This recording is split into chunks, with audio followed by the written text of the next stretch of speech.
I have spoken about the IHRA definition of anti-Semitism before and emphasised its importance to the conversations of the day by virtue of its linkage of unfair criticism of Israel with anti-Semitism. So, to give credit where credit is due, it was pleasing to see how Labor led the way in this country by stating that if elected, it will adopt this definition as government policy. Prime Minister Scott Morrison subsequently made the same move, although it is hard not to imagine that it was triggered by Labor getting in first.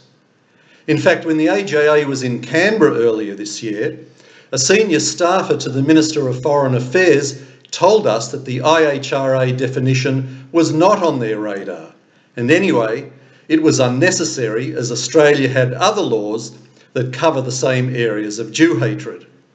But I have to say that whilst what Labor did was very welcome, I think that they have painted themselves into a corner because of their prior commitment to recognise a state of Palestine if they get elected. The Palestinian Authority on Israel's doorstep is an anti-Semitic and anti-Zionistic pseudo-government that wants to replace Israel with some sort of Arab majority state. It's what they imply very clearly, if not directly saying so.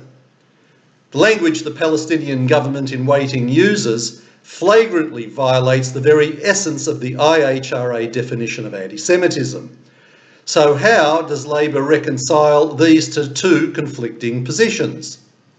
I can't see how they can support terrorist-in-chief and Holocaust denier Mahmoud Abbas and the IHRA statement at the same time.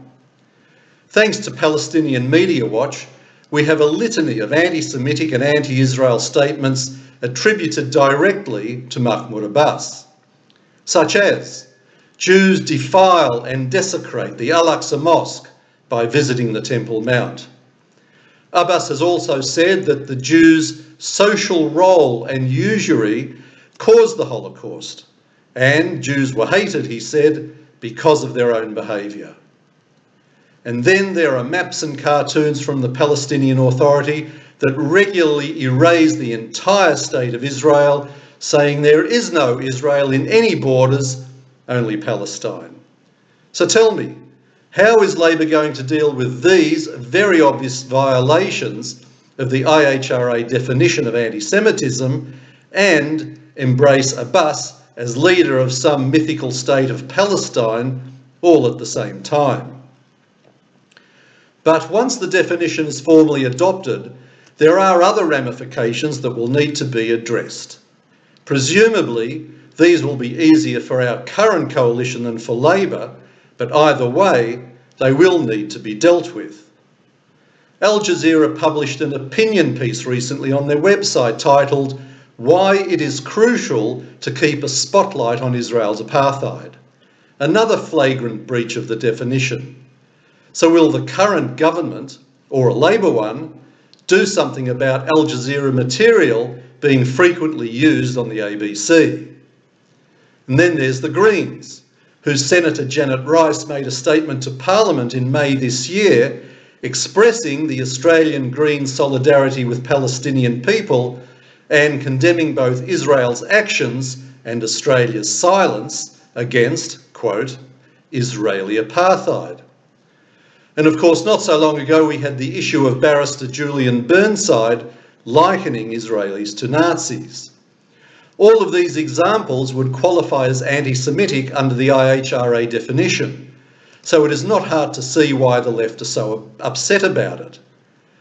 But to cap it off, you need look no further than the good old Australian Jewish Democratic Society and the New Israel Fund. Even with both Liberals and Labor accepting the IHRA definition, these two hard-left organisations still had issues to complain about. They are so hostile to the notion of a Jewish Israel that they will side with Israel's enemies every time. So what's the upshot?